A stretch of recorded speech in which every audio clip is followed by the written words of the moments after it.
Hello বন্ধুরা, নমস্কার। প্রত্যেক দিনের মতন চলে আসলাম মনিকা কিচেন ব্লগে।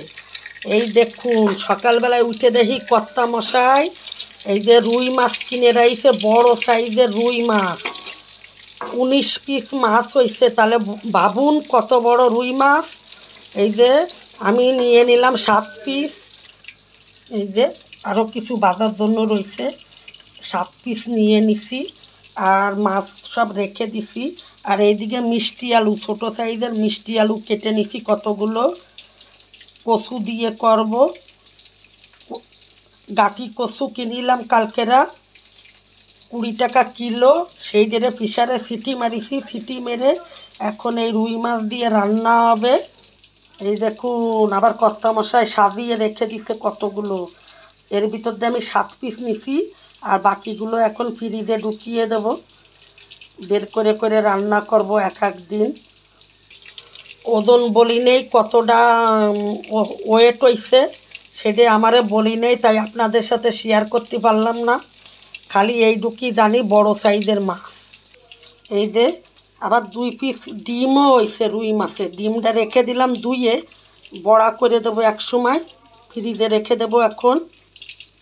আর এই দেখুন, গাঠি কচুগুলো প্রেসারে সিটি মারিছি, সিটি মেরে বসিয়ে জামা কাপড় ধুতে গেছি। আর এইদিকে গইলে ভর্তা হয়ে গেছে, ভর্তা। এখন এইটা দিয়ে মিষ্টি আলু দিয়ে আর রুই মাছ দিয়ে রেসিপি করব। তাহলে সাথে থাকুন, কিভাবে রেসিপিটা করি সেইটা আজকে শেয়ার করব আপনাদের সাথে। আর এখন তো বেশিরভাগে সুন্দরবনের ভিডিও বানায় নিয়ে এসেছি, তাই এটা একটু করে শেয়ার করি আপনাদের সাথে। সুন্দরবনের ভিডিও, ট্রলারে ঘুরতে গেলাম সেই ভিডিও। তাও আমি ওই ছোটো ছোটো করে দিদুক পারি ফোন ধরে সেইটুকুই ভিডিও করি।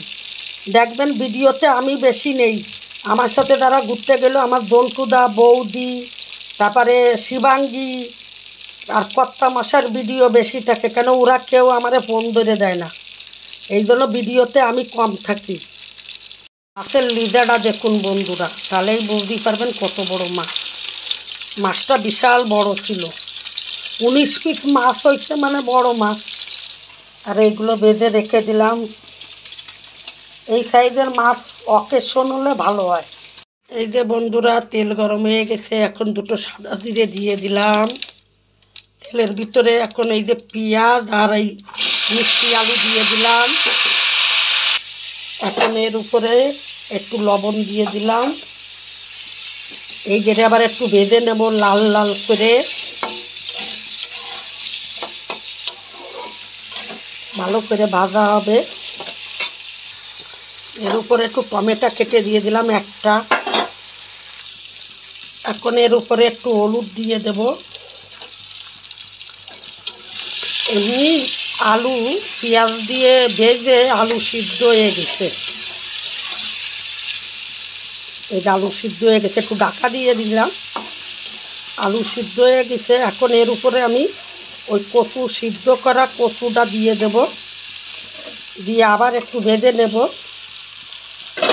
বুঝতেই পারিনি, প্রেসার কুকারে এমন সিটি মারিছি কচু একদম ভর্তা হয়ে গেছে।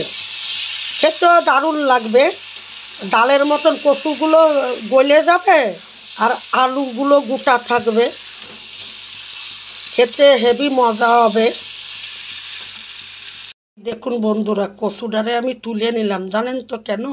মশলা কষানো হবে না এই কারণে। এই যে এখানে আমি নিয়ে নিলাম একটু আদা বাটা, রসুন দিই নেই, আদা বাটা, কাঁচা লঙ্কা বাটা, একটু লবণ আর একটু কাশ্মীরের লঙ্কার গুঁড়ো আর জিরের গুঁড়ো। মশলাটা এখন আমি ভালোভাবে কড়াইতে দিয়ে কষিয়ে নেব, নাহলে কাঁচা মশলার গন্ধ ছাড়বে, এই জন্য একটু কষিয়ে নেব। এই যে বন্ধুরা, মশলাটা আমার কষানো হয়ে গেছে। এখন এর ভিতরে আমি এই কচুটা দিয়ে দেব, দিয়ে আবার একটু কষিয়ে নেব। আর এইদিকে গরম জল বসাইছি গাবলায়, ওই গরম জলটা দিয়ে দেব। কষানো হয়ে গেছে, এখন এই যে আমি গরম জলটা দিয়ে দিলাম। আপনারা প্রেসার কুকারে দিয়ে কচু সিদ্ধ করবেন না, বেশি সিদ্ধ হয়ে যায়, গলে যায়। কড়াইতে বসালে ঠিক ছিল আমার, আমি তো বুঝতে পারিনি, ভাবলাম প্রেসারে সিটি মারি তাড়াতাড়ি সিদ্ধ হয়ে যাবে। কচুগুলো একটু বড় বড়ই ছিল, এই কারণে দেখি বেশি সিদ্ধ হয়ে গেল। এখন আমি এর উপর দিয়ে মাছগুলো দিয়ে দেব।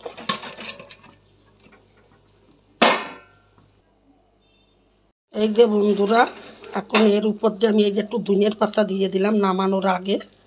আর একটুখানি ফুটাবো, তারপরে নামাবো। সবাইরে একই কথা বলি, আমি একটু থুতলিয়ে কথা বলি, আপনারা মেনে নেবেন। থুতলিয়ে কথা হয়ে যায় আমার, স্পষ্টভাবে কথা উচ্চারণ হয় না স্পষ্টভাবে। তাহলে আজকের মতন আমি ভিডিওটা এখানে শেষ করব।